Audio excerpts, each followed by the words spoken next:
Hello and welcome to this Gcse English video lesson for those of you that are accessing the materials online. Okay, so moving towards the exam, so only a few weeks away now. So aim of today's lesson excuse me, is to gain an overview of paper 2. So you should have all finished paper 1 now, the fiction paper. So today's lesson we're going to move on to the second exam. Okay, so we're going to focus on the writing part of the exam, and so you're going to understand the 5-point paragraph structure. You're going to be able to identify some common kind of written errors. We're going to look at expressing an opinion in writing. Okay, so those are the main aims for today. Okay, so as usual, we'll start with a word of the day, word of the week. Today's word is emulate. So it's a verb, so it's an action to emulate. So just pause the video, 30 seconds. Try and work out what you think emulate means. Okay, so to emulate means to want to be like someone, to imitate them, be like them, or even it means to better somebody, to emulate somebody. So, for example, this sentence, many footballers wish to emulate the success of Ronaldo. So that means that, people starting off their career, they want to be like Ronaldo, have the same success, have the same skills as that person. So if you want to emulate somebody, or if you emulate somebody or something, you copy them, you want to be like them, imitate them in some way. Okay. So this word will be coming up later in the lesson, so try and remember it. Okay, so as I said, we're going to look at paper 2 today. Okay, so paper 2 is the non-fiction paper. Now, importantly, this paper is worth 60% of the total marks in your Gcse. Okay, so although both papers are important, in some ways this one is more important just because it's worth more marks. Don't ask me why they've done that, that's just the decision of the exam board. Okay, so it's 2 hours in total. Okay, so remember paper 1 was 1 hour 45, so it's slightly longer. Okay, again there's no pause, okay, between the reading and the writing. Okay, it's all the way through. Okay, so the reading paper, you have 2 texts. One is from the 19th century and a modern text, and they will be on the same theme. Okay, so some of the themes in the past have been volcanoes, mining accidents, prisons, who knows, whoever sets the paper obviously has quite a dark imagination, so it's often some sort of natural disaster or something, at least quite interesting and exciting. Okay, there were 6 questions, again, same as paper 1 reading, there were 40 marks, so obviously it's a 2-mark exam, so you need to spend approximately an hour on this paper, on the reading side of it. And then the writing, again, it's an hour. Again, like I said, there's no pause between the two, so managing your time's really important in this exam. There are 2 tasks here, and that's really important. So I know in some exams you get a choice, so it might say write one or the other, or in the paper 1, although it's 1 task, you get a choice of different titles. In this one, you get 2 tasks and there is no choice at all. You have to do both. Okay, so it's really important that you do this because you don't want to make a silly mistake like some students have made and only do one of the tasks, because obviously it's, then there's 20 marks lost. Okay, and unlike paper 1, where you're writing a story, this is transactional writing. Okay, so it's writing for a purpose. Okay, so there's always a very specific aim in the writing task for you to achieve. So some of the tasks, you might be writing a letter, a report, article, speech. They're the most common ones. Reviews have come up as well, but of the tasks you might get asked, it's very likely it'll be 2 of those 4, and it'll be 2 different tasks as well. Okay, they won't ask you to write 2 letters or 2 articles. It will always be a letter and an article, or a report and a speech. Generally speaking, there will be 1 more formal task and there will be one more informal, normally in terms of who you're writing for. Okay, so it's likely that one of the tasks will be give a speech to your classmates, or write an article for your college magazine, something like that. And then one will be a task for maybe a slightly wider audience. Okay. So, first to go on with is just getting an idea of how you can get a good mark in the writing exam. Okay, so like I said, so these are both going to be transactional tasks, either writing for a real purpose, and often we might be wanting to give an opinion or something. Okay, so some of the things that you need to be aware of, things you need to think about when doing your writing, is try and make the writing real. Okay, so by that I mean you need to have a really clear opinion on the topic. Okay, sometimes it might be difficult depending on what the topic is. We will come on to that later, but whatever your opinion is, it has to be very clear, well organised, well developed. There needs to be a real sense of audience. Okay, so you will always be told very specifically who you are writing for in the exam. Okay, so like I kind of alluded to in the previous slide, so it's often it might be right for your college magazine, or right to give a speech to your classmates, or it could be write a letter to the newspaper. It could be given art. One time you had to give a speech to an old people's home. Okay, but so there's always going to be a very clear audience identified in the question. So it's really important that in your writing you do address that audience, make it clear how you're writing for them. Okay. Also, you need to have a real sense of development of ideas. This kind of links back to the opinion. Okay, so often you're asked to give an opinion on a topic. Okay, so it's really important that you develop your ideas through. Okay, it's logical, it's based on what has gone previously. Needs to be organised, so we're going to look at paragraphs in a moment. Okay, but a key thing is, which kind of differentiates between writing which gets a good mark and writing which struggles a bit, is the organisation of the ideas and use of paragraphs, etc. One thing that can really help you is be specific. Okay, so often it might be advice for a day out, or recommendations of things to do in the local area, or things about the college.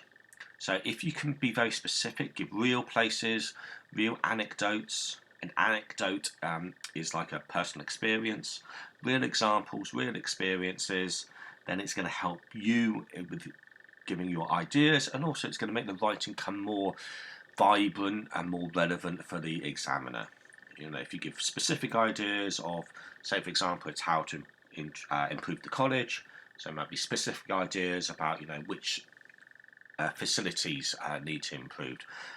If it's about recommendations for a family day out, so if you can give a real place you've been to, specifically name which cafe it is and what the best food is on the menu, etc. It just makes it more vibrant, like I was saying, more realistic, more interesting to read. And the last thing, which is obviously really, really key, is accuracy of your written English. Okay, so you will do work over this next few weeks. Hopefully you've also already covered a little bit with doing paper 1. But again, accuracy is obviously a really, really key part of getting a good mark in the writing exam. Okay, so I hope you've got a copy of the marking code. I'll just bring one up for you. Okay, so the marking code is something we use in the English department to help you improve your own writing. So the idea of the marking code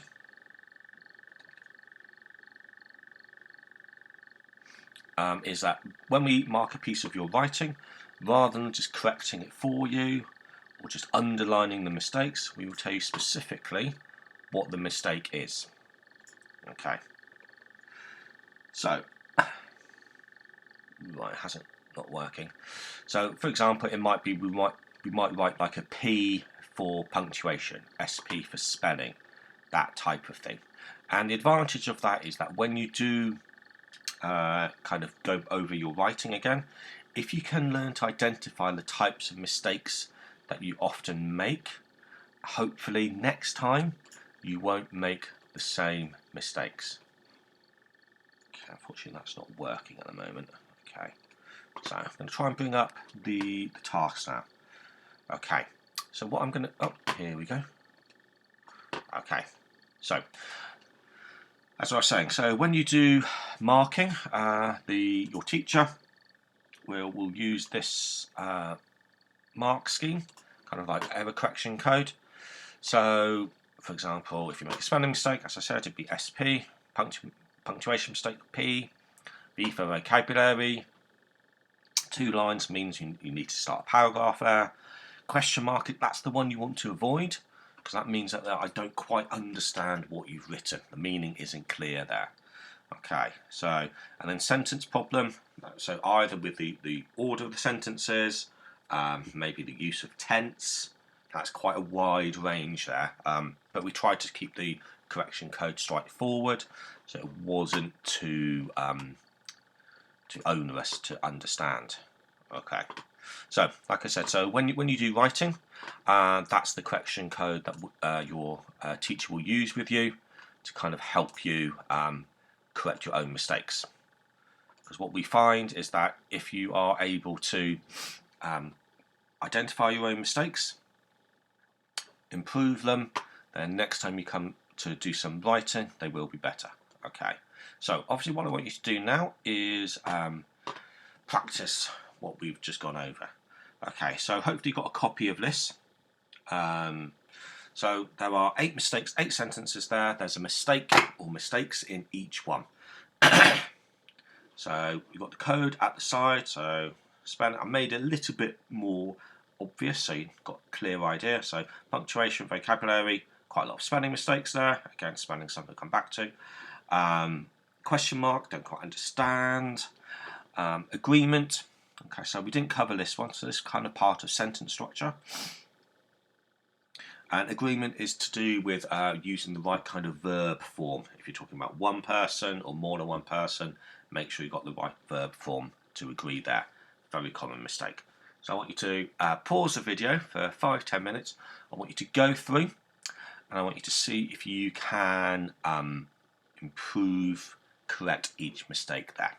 Okay, so like I said, pause the video now, take 5-10 minutes, however long you need, correct every mistake on this sheet now.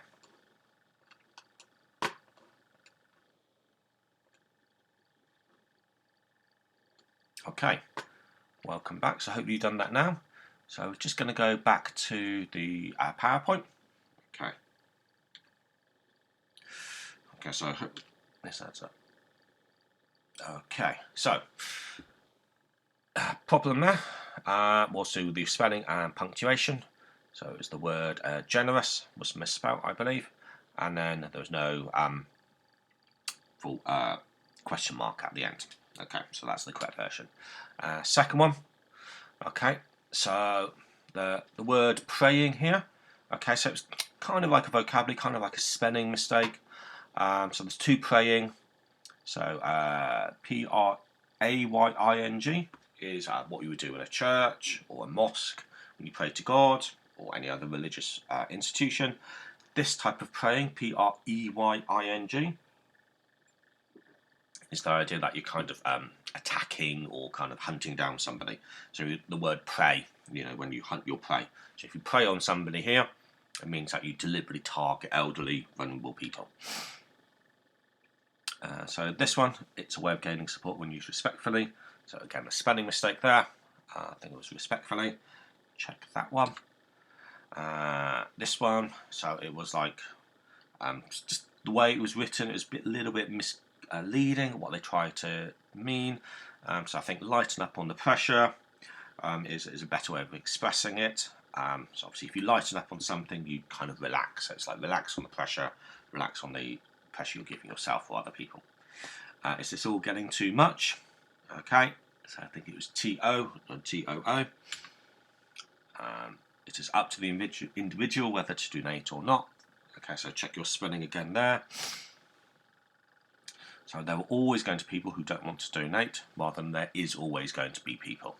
Okay, the reason why it's are is to do the people, more than one, so you need to use the plural form of the be verb, which is are, not is. The last one, when you're potentially saving lives. So again, that's a spelling mistake there. So just keep an eye on your spelling and punctuation. Okay, so like I said, so we'll do lots of versions of this. I know spelling and punctuations, it's things you've probably gone over many times before in your English classes, but it's just, can't kind of reiterate how important it is to be accurate and check your spelling, check your writing after you've done it. Okay, so the more practice you do in correcting your own mistakes and other people's errors, the better and more accurate your English will get. Okay, so as I said, so often in the writing exam, you need to give your opinion on a topic. Okay, sometimes it's something to do with the college, it's something which might affect the wider community. Okay, so what I've got here, I've got kind of a couple of newspaper headlines. I've kind of adapted them slightly from the local paper, Bournemouth Echo. So what I want you to do is for each one, come up with your opinion, agree or disagree, 2 reasons why you think that. Now it's really important to state here that when the exam paper asks you for an opinion, it's not judging you on that opinion. There's not a right answer. So you don't have to agree, you don't have to disagree. You don't have to think that role models are bad. You don't have to think that social media is a negative thing. You don't have to think that exercise is a good thing. Okay? There's no right or wrong answer as such. What you're being judged on is your ability to support that opinion, give reasons and give examples. Okay? So often I do understand it's quite difficult to do that, so we're just going to do some practice here. Okay, so I've got 6 different opinions there, and all this is really doing is just brainstorming, getting you to start thinking about different opinions, different ideas of what you think, and like I said, importantly, reasons why you think that. Where people fall down in this type of opinion writing is not being clear in their opinion or not coming up with good reasons why. So what I want you to do is pause the video for now. So take 5-10 minutes, however long you need, look at those 6 opinions there and try and think, do you agree, do you disagree, and why? Like I said, try and come up with 2 reasons why you think that. Okay. So obviously we're not going to be able to go over exactly everything, what your opinion might be. Like I said, everyone's going to have different opinions, but it's just important that you get practice in kind of brainstorming ideas, talking about them with other people and supporting them. So for example, if I was looking at these ones, I'll just pick a couple at random. All learning should be done online, not in classrooms. Okay, so say for example, I agree with this one. My reasons for agreeing might be that in the current situation, it's safer. Okay, it's safer for people to study at home rather than travel into the college. Another reason might be it gives people more flexibility. For some people, they might have to travel a long way. So if they're able to study at home, it gives them greater degree of autonomy. Maybe they can choose when they do the work. It doesn't have to be 9 o'clock Monday morning sitting in L217 or whatever it might be.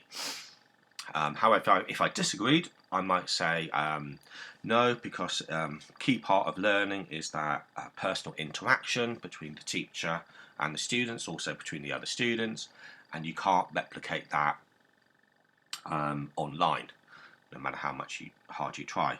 The other reason I might disagree is that not everybody has the same access to IT equipment. So they might not have a laptop at home, they might just have a phone, they might not have stable Wi-Fi.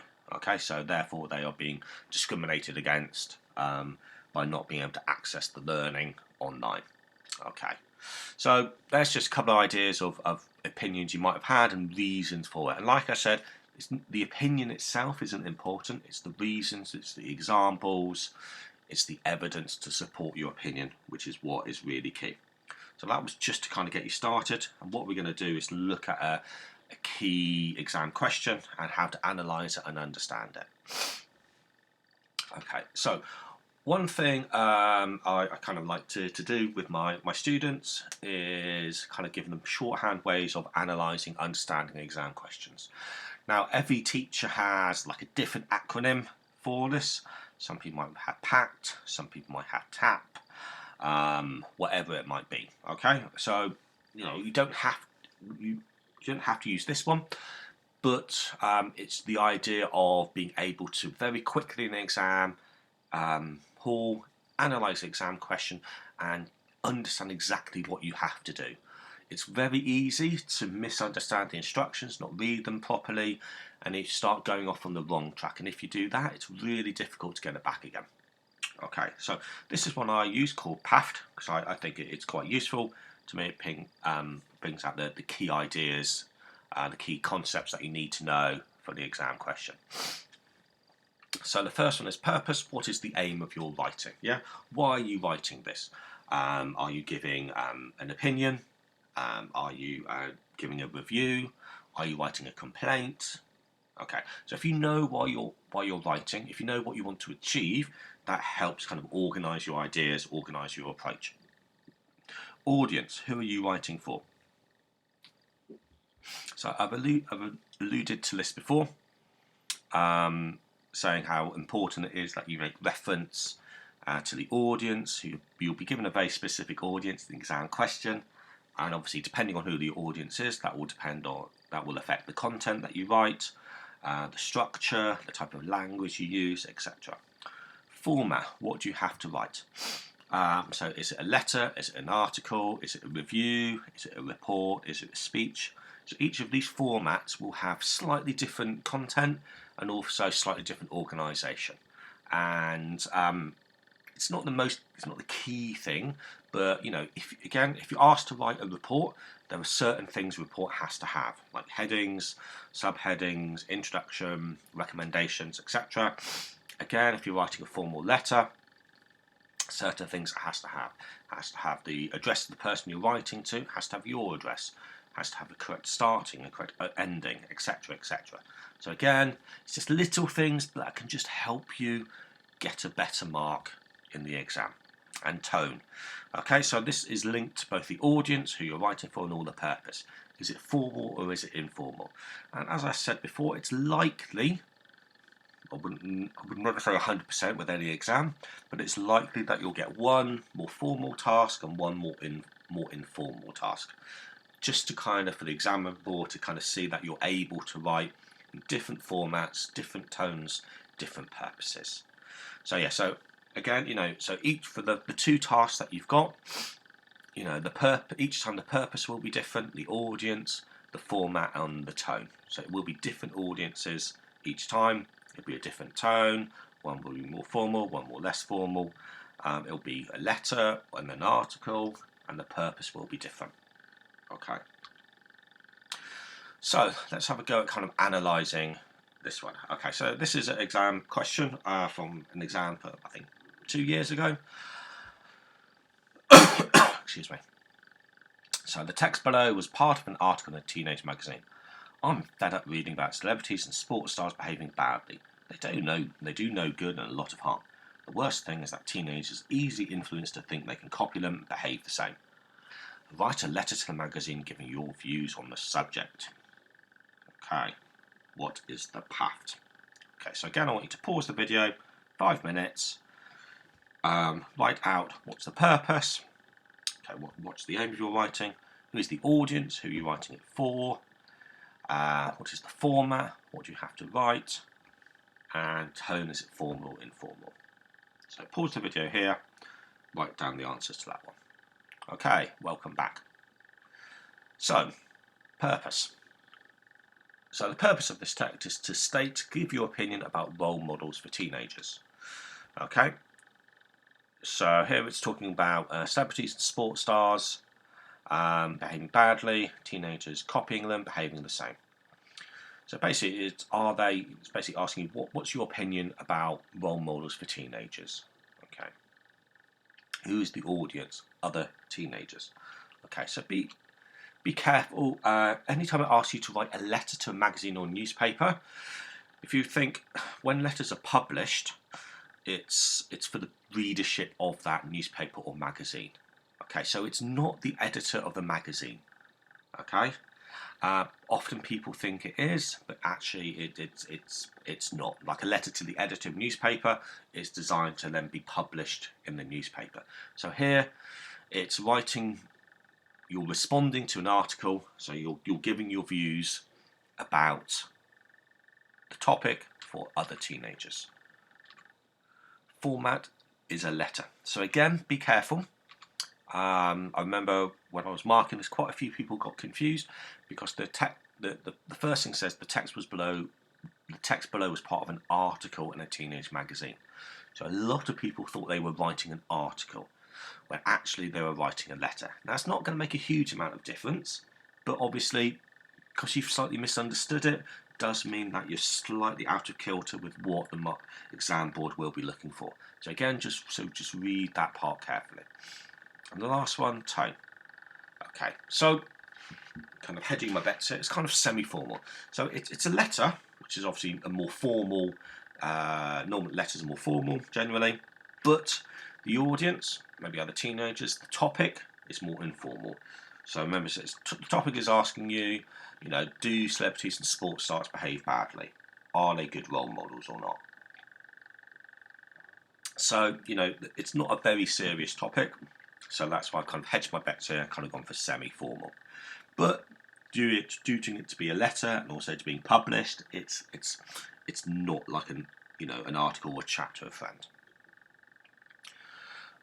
Okay, so what we're looking at here, so it's kind of building on what we did before with those little newspaper headlines, is think about how to organise your response. So obviously we're going to go through this step by step in the lesson today. In the exam itself, you've got to do all of this in maybe 2-3 minutes flat. But obviously, once you learn the process, then it'll be easier to speed up. So, step 1 is, what is your opinion? Okay. So, like I said, this is basically giving your opinion about a topic. So, this is the crux of the matter. Okay. So, it can be really difficult thinking about what your opinion is. Maybe you've never thought about this topic. Maybe it's not something that is on your radar. Okay. So, this one I think should be okay. Sometimes the other topics a little bit more difficult. But anyway, what is your opinion? Do celebrity sports people make good role models? Yes or no or maybe? Okay, so as I've said before, there's not a right or wrong answer. You can either think yes, they make really good role models, or no, they make really bad role models, like the letter says. Okay, or is it not that straightforward? Is it more nuanced than that? Is it some are good, some are bad, as with most things in life? Okay, step 2 then is, why do you think that? So again, we started doing this a little bit before with those newspaper headlines. So you need reasons, examples, evidence to support your view. Okay, so generally, I would say it's easier to stick to one opinion, okay, and follow that all the way through. Okay, however, because obviously, if you say yes, I think they make really good role models, and then you can give reasons why, it's a bit more straightforward. However, if you are able to show, if you're more confident, you are able to show different sides, then that's really crucial, really important, that's really good. But you do need to come down on one side or the other in the conclusion. You need to make it very clear. So what I want you to do is brainstorm arguments for and against. Okay, so like I said, in the exam itself, you're not going to have the luxury to do this, but it's often quite a good idea to take a topic, brainstorm both sides, why you agree, why you disagree, and work your way through. So again, I want you to say maybe 10 minutes for this one. Okay, so try and try and brainstorm as many reasons why sports people and celebrities are good role models, and as many reasons as to why they are bad or not good role models. So pause the video here, then come back and we'll compare answers across. Okay, so hopefully you've all done that. So what I'm going to share with you are my ideas. This is what I came up with. Again, it's just one example of many. You might have completely different ideas, completely different reasons. That's absolutely fine. But it's all about, like I said, just getting used to that idea. So, some of the reasons I've got why they're good role models, so they can provide inspiration for young people. Often they might have overcome difficulties to get successful. They show the benefits of working hard, having goals. They can give advice for future careers. They can be socially minded, like Marcus Rashford with the things he did about school meals and all that sort of thing over the pandemic and the lockdown. Okay, so really positive role model there. They can maybe provide inspiration as a BAM, black and minority ethnic role models. For example, Tiger Woods or Wards, as I've spelt there. Apologies. Inspiration. He was the first. Not the first, but the most famous kind of black golf player. So he, has inspired other people to do the same thing of something that was traditionally not seen as a sport for minorities. Okay. And then there are reasons why they are not good role models. So they can be obsessed with money and materialism. There may be issues around idea of body image and perfect beauty. Setting too high a bar or a completely unrealistic view. So, for example, some sports people have taken performance-enhancing drugs. So, Lance Armstrong, the cyclist, or they take drugs in other ways as well, or behave badly. They break rules, like it says. Some may be involved in crime. Breaking lockdown rules. Obviously, you had the Phil Foden and Marcus Greenwood, the two young footballers, obviously breaking the lockdown rules in Iceland, got sent home, a bit embarrassing for them, etc., etc. Or they offer a version of perfection, as I was saying, that's often hard to emulate, to meet. Yeah, so it's kind of like set, like I said, an impossible bar. It's almost like if you're not like me, you're not perfect, then you're a failure. Okay, which can cause issues for mental health, etc. So, like I said, it's quite this topic. You could easily argue strongly in favour, strongly against, or somewhere in the middle. If you are going to argue in the middle, I think you just need to be careful not to get kind of bogged down in yes, no, and not having a clear opinion all the way through. Okay, so it's fine to give the opposite side of view, but I think it's important at the end to come down on one side or the other. Okay, so hopefully you've brainstormed lots of ideas. You've got your own opinions as to which side you would support. Are they a negative influence? Are they a positive influence? Are they good? Are they bad? Etc. Okay, so in terms of organisation, okay, so kind of excuse me, talk about this 5-point plan. So you've got the introduction, 3 main paragraphs, and the conclusion. So one thing I haven't mentioned yet is word count. So I would say you need to aim for about 250 words per task. Okay, 250 words. Anything less than that, and you're really going to be struggling to show off your range of ideas, range of vocabulary and spelling, etc. So 250 words might sound a lot, but if you break it down to 5 paragraphs, then you're looking at maybe 50 words, 60 words. Yeah, so I would say probably 250 words is the minimum. You need to get closer to 300 words per task, which is 600 words altogether. Okay, so introduction, you need to talk about why it's an important subject, and for this one you need to state what your opinion is about the subject. Okay, by stating what your opinion is, you're making it clear to the reader that, for example, you might think, I disagree with the article, and I actually think that celebrities and sports people can make really good role models and have really positive influence in this letter, and then you would go on, and in your letter you would say why you think that. Okay, so when you're organising your ideas, I'd say you want to kind of aim for one main argument per paragraph. Okay, so think of what are your 3 strongest ideas, what are your three strongest opinions. Okay, so for example, you might decide that actually it's going to be they provide inspiration, overcome difficulties, that might be one. link paragraph. You might have something about they show the benefits of working hard, of being a role model, of the benefits of working hard, of having a goal, aiming for it, and then maybe about something about being socially minded, and finding inspiration in that way. So that could be your 3 paragraphs.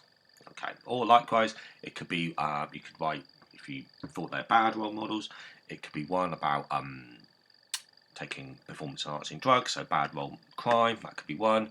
Maybe obsessed with money, and then one around body image perfection, that could be another paragraph, whatever it might be.